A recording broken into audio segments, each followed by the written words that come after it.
swasta, para koordinator perguruan tinggi swasta seluruh Indonesia, dan hadirin semuanya yang berbahagia. Pertama-tama kami panjatkan puji syukur alhamdulillahirrahmanirrahim, di mana pada malam hari ini kita adakan pertemuan yang dilakukan oleh Majelis atau Dewan Eksekutif. Kaitannya adalah melakukan review apa yang telah dilakukan selama tahun 2019 ini. Saya sangat terima kasih kepada Panitia yang telah melakukan tugas-tugasnya dengan baik, yang sampai sekarang mungkin sudah tadi dilihat untuk institusi sudah 23%, prodi sudah 78%. Ini artinya progresnya menurut saya sudah cukup baik. Yang sangat nampak sekali adalah perguruan tinggi yang terakreditasi A itu institusinya tidak lagi hanya 26. Ini sudah merupakan masyarakat. Tapi masalah mutu itu adalah menjadi sangat penting. Masalah politik itu adalah yang harus kita dorong terus. Jangan sampai kita meninggalkan masalah hari ini. Kalau kita tidak akan bersaing, kita akan ketinggalan. Era kita itu dari era kompetisi, maka bagaimana kita harus selalu meningkatkan kualitas supaya ini kita makin baik. Tadi yang sudah disampaikan oleh Dewan Eksekutif kaitannya capaian-capaiannya dan apa yang akan direncanakan, ini yang harus kita dorong ke depan. Semua orang harus berpacu pada masalah kualitas. Karena kalau tidak memacu pada kualitas, ini kita akan mengalami ketertinggalan yang luar biasa, akan menjadikan kita hambatan yang luar biasa untuk berkompetisi di kelas dunia. Saya selalu sampaikan hal tersebut. Indonesia punya perguruan tinggi sudah di atas 4.400, itu sekitar 4.405. Sementara dari jumlah 4.405 itu yang masuk di dalam 500 United Awards itu kita atau di US itu masih sangat kecil sekali dan sangat tidak signifikan dari jumlah yang kita hadapi. Tetapi hari ini adalah menjadi tantangan kita semuanya. Harus kita selalu meningkatkan apa yang harus kita lakukan, yaitu untuk meningkatkan masalah mutu. Khusus nanti para rektor, mungkin yang sangat penting sekali. Ban PT itu kan tugasnya hanya ingin mengevaluasi saja, menilai. Tapi tugas utama adalah di para rektor nanti ke depan untuk meningkatkan kualitasnya ini. Biasanya yang jadi masalah di dalam perguruan tinggi adalah masalah keberadaan dosen maupun publikasi. Ini publikasi alhamdulillah sudah tahun 2015 awal itu di 6.250. Nah, capaian kita diharapkan nyampe di angka 7.500. Tapi alhamdulillah sekarang sudah mencapai di angka 9.000 lebih capaian publikasi internasional kita. Dan rasanya menurut saya belum signifikan kalau kita bandingkan dengan jumlah dosen kita. Jumlah dosen kita adalah di angka 250.000.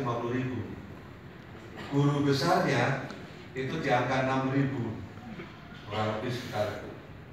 Lektor kepalanya di angka sekarang dari 21 meningkat drastis, yaitu di angka 31.000. Kalau kita jumlahkan 37.000. Maka kalau ini ada bisa melakukan publikasi, gak usah banyak-banyak, 50% dari 37 itu kita mungkin nanti menjadikan publikasi terbanyak di Asia Tenggara. Apa yang harus kita lakukan? Regulasi-regulasi sudah kami lakukan, yaitu riset basis output sudah kita keluarkan atau melalui Menteri Keuangan. Sehingga riset itu nanti ke depan tidak lagi para peneliti itu tidak menggunakan basis aktivitas, tapi sudah berbasis pada output. Nah inilah yang mungkin yang akan kami dorong nanti supaya menjadi lebih baik. Nanti saya dengan di kementerian ini nanti bersama-sama ini kita ingin mencoba ke depan mewajibkan ya, para guru besar terutama sudah menikmati untuk menjadi guru besar, yaitu tunjangan sertifikasi dan tunjangan kehormatan. Peraturan menteri itu kan sudah yang lama sudah ada mewajibkan untuk publikasi. Sekarang saya bagian untuk menagih publikasi itu. Sudahkah para profesor sudah publikasi? Ini yang kami lakukan. Nanti kami akan lakukan evaluasi. Harapan saya nanti akan kami kaitkan reward and punishment ini, yaitu tentang tunjangan ke depan. Dan saya akan keluarkan, dan nanti untuk lektor kepala pun paling tidak masa 2 tahun dan sudah punya publikasi internasional, minimal 1 saja. Yang profesor 1 tahun dan sebagainya. Ini akan kami dorong untuk bisa melakukan publikasi internasionalnya. Bapak dan Ibu sekalian yang saya hormati, tadi yang sudah disampaikan oleh majelis, oleh Dewan Eksekutif, rasanya ini kan jumlah prodi kita di atas 24.000. Tadi yang sudah diakreditasi berapa tadi? 19.000. Kapan kita ingin menyelesaikan untuk menjadi sampai di 24.000? Kayaknya nggak mungkin. Sementara yang lainnya kita sudah akan kita jumlahkan, yang lainnya sudah mulai dewasa. Yang dewasa tadi yang sudah sampaikan di angka 1.882. Ini masalah lagi kan? Oleh karena itu ini yang dewasa ini segera kita panggil. Kalau ini dibiarkan, saya khawatir ijazah yang akan dikeluarkan menjadi tidak sah atau menjadikan masalah di kemudian hari. Karena program studi itu tidak reakreditasi. Ini kami akan dorong betul. Dan model yang dalam akreditasi yang selama ini kita dengan model yang dilakukan dengan tes maupun dengan kita langsung ke lapangan, atau kita langsung ke visiting itu, langsung rasanya kayaknya kita nggak mungkin lakukan hal itu ke depan. Era kita sudah era digital. Kita itu istilahnya OTT itu. OTT itu bukan orang operasi tangkap tangan, enggak. On the top yang kita lakukan di dalam ini adalah dalam teknologi informasi. Mulai masuk ke Indonesia yaitu Google, mungkin Facebook, WA atau yang lainnya semua. Ternyata ini adalah akan memanfaatkan teknologi informasi yang begitu cepat, tapi sementara yang kita di dalam pengelolaan kelembagaan atau di dalam pengelolaan negara belum meningkat kepada kesana. Ini akan jadi masalah di kemudian hari. Maka Menteri Keuangan kemarin sudah menyampaikan pertanggungjawaban keuangan itu kan yang begitu berat. Nanti kan dipangkas supaya maksimum 2 rangkap 2 itu paling enggak, supaya nanti pertanggungjawaban. Nah ini nanti untuk kemudahan supaya mengurangi terhadap sistem pertanggungjawaban keuangan itu. Nah sekarang tugas kita sebagai Diban PT adalah selalu kita bagaimana meningkatkan kualitas ini. Ini maka dari itu saya sangat mendorong, sangat mengharapkan pada para rektor yang hadir pun ini juga disampaikan pada rektor yang lain barangkali yang tidak hadir, yaitu meningkatkan mutu pada prodi masing-masing maupun pada institusi.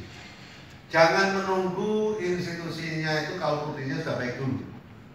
Kita harus lakukan segera diajukan. Kalau itu institusi menunggu pada prodi yang itu menjadi baik dulu, kita tidak tahu apa yang harus kita lakukan itu sudah sesuai atau belum. Barangkali itu adalah sebagai bahan evaluasi kita. Nah kalau nanti ini sudah kita dorong meningkat di dalam kaitannya untuk masalah mutu, maka saya sangat berharap perguruan tinggi ke depan itu akan bisa menjadi perguruan tinggi yang berkelas dunia. Ini rasanya yang menjadi sangat penting. Tapi ternyata yang jadi masalah adalah di lapangan. Saya menghadapi langsung banyak perguruan tinggi waktu program studi itu menipu pada saya itu. Banyak itu yang terjadi. Pak Menteri ini izin sudah siap. Nah, ini yang dari Dirjen Kelembagaan lambat untuk mengeluarkan izin itu. Saya hanya nanya, sudah berapa lama diajukan? Oh, udah tahun kemarin Pak Menteri. Harus saya direvisi, sudah perbaiki. Sudah. Saya hanya nanya, dosennya berapa sebenarnya? Pertama itu aja yang tanya-tanya. Setelah dosennya saya tanya, infrastrukturnya tanah yang ada berapa? Ternyata nggak tulis semua.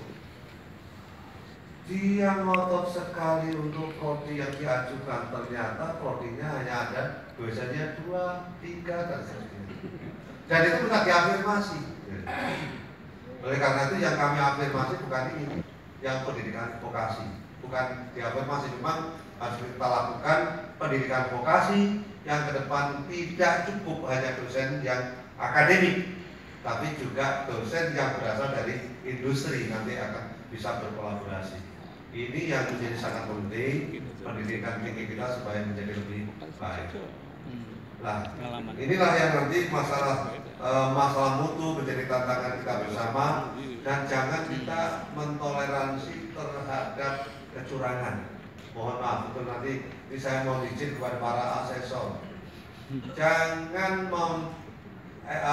mempermudah atau memaafkan terhadap kecurangan. Kecurangan harus diberi hukuman. Saya nggak boleh toleransi terhadap ini. Ini menyebabkan mutu menjadi turun. Oleh karena itu kejujuran menjadi sangat penting. Kalau tidak ada kekurangan, saya sudah minta kepada majelis maupun dewan eksekutif nanti report pada kami itu adalah penyebabnya apa saja yang turun, dan nanti regulasi supaya sesuai dengan kebijakan yang akan saya keluarkan itu. Katakan kalau jumlah dosen yang masih S2 atau S1 gitu, ini kami akan segera selesaikan masalahnya dengan Dirjen Pembelajaran. Tapi jangan sampai berbuat curang,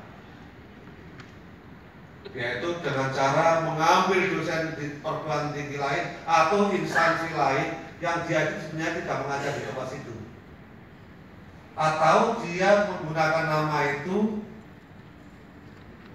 yang ngajar bukan dia.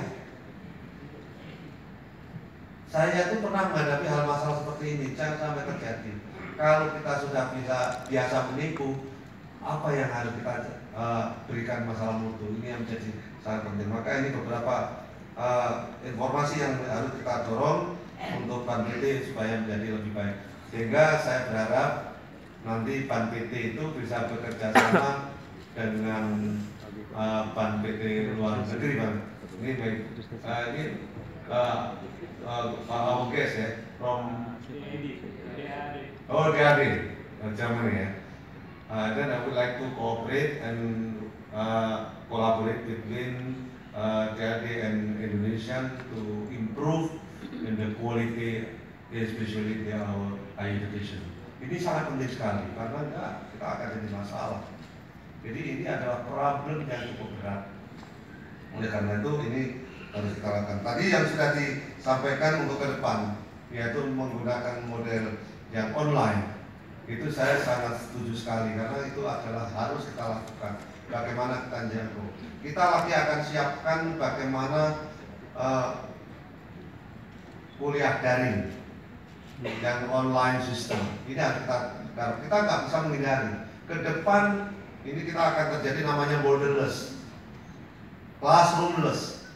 Kalau itu terjadi, kita berada di mana-mana. Tidak mungkin terjadi di Indonesia. Amerika sudah bergerak semacam itu. Taiwan, saya lihat data itu sudah hal yang sama. Kita hampir pergerakan perguruan tinggi sudah model-model ini harus kita antisipasi untuk Indonesia.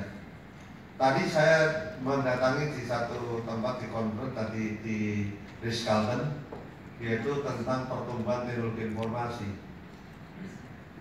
Kalau dulu mungkin Bapak dan Ibu kalau pesan tiket itu, katakan apakah Garuda bisa, kita harus datang ke outlet. Setelah kita datang, berapa ini yang harus kita keluarkan? Sekarang sudah meningkat pada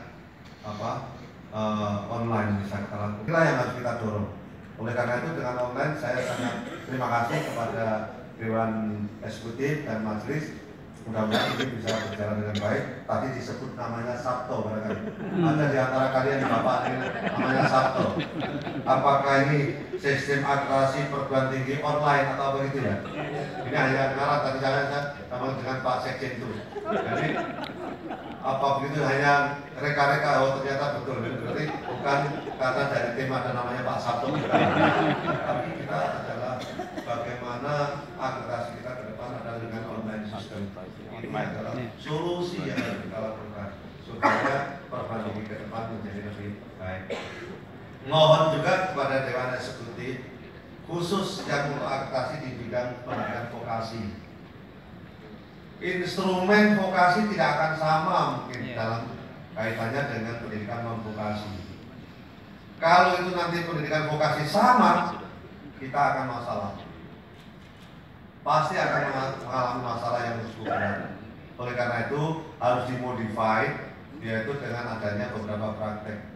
Jangan sampai nanti para asesor akan datang pada perguruan tinggi vokasi. Satu prodi katakan dosennya berapa ini? Ada 10 katakan. Yang S2 berapa? 3. Yang lainnya S1, G4 dan seterusnya. Tapi tidak dilihat kompetensinya. Ternyata kompetensi mereka ada yang 8 dan ada yang 9. Kalau 9 kan levelnya sama dengan doktor, yang 8 sama dengan master. Nah ini harus kita Nah, kalau kita masih berpedoman pada ini, maka kita akan ketinggalan. Maka KKN ini menjadi sangat penting. Nanti bisa kita harus modify pada pendidikan vokasi. Oleh karena itu nanti mohon dari majelis atau dari Dewan Eksekutif coba kita memodifikasi untuk prodi khususnya di bidang vokasi. Nah ini harus kita lakukan nanti supaya nanti ke depan makin baik. Bapak dan Ibu sekalian yang saya hormati, jadi ini kalau kita dorong nanti bagaimana best practice-nya di dalam kaitan masalah mutu harus kita lakukan supaya nanti perguruan tinggi kita mampu bersaing di kelas dunia. Itu saja. Karena kalau tidak perguruan tinggi akan ditinggalkan oleh dunia. Apalagi kita ada suatu perubahan yang sangat mendasar kita dalam kehidupan yang nyata sekarang kan ada suatu kejadian yang menurut saya orang bilang anomali atau anomali ya juga anomali.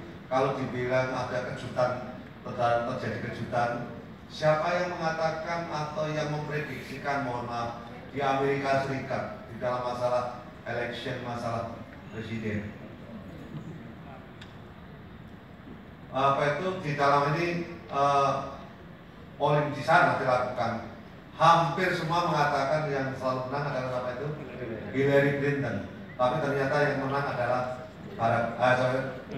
Donald Trump. Ini adalah satu kejutan. Apa yang akan terjadi? Inilah kita di dalam kehidupan, di dalam perguruan tinggi juga harus betul-betul mengantisipasi perubahan yang begitu cepat sekali. Jangan antipati terhadap perubahan. Kita harus betul-betul waspada dan ikuti, dan kita harus menyesuaikan diri dalam dunia yang begitu berubah cepat. Itulah nanti mutu tetap kita dorong untuk menjadikan lebih baik. Saya yakin tim dari majelis maupun dari Dewan Eksekutif yang baru ini bisa membawa Banpiti ke depan makin baik, makin berkualitas. Dan saya sangat terima kasih kepada majelis masa lalu yang telah membantu pada kami. Sudah inilah kontribusi Bapak dan Ibu semuanya. Tetapi mudah-mudahan ke depan makin baik. Itulah yang bisa kami sampaikan. Sekali lagi terima kasih dalam evaluasi ini. Mudah-mudahan bisa menghasilkan rekomendasi kepada kementerian untuk perbaikan di program studi maupun institusi yang harus kami lakukan. Inilah yang bisa kami sampaikan. Akhirul kalam. Wassalamualaikum warahmatullahi wabarakatuh.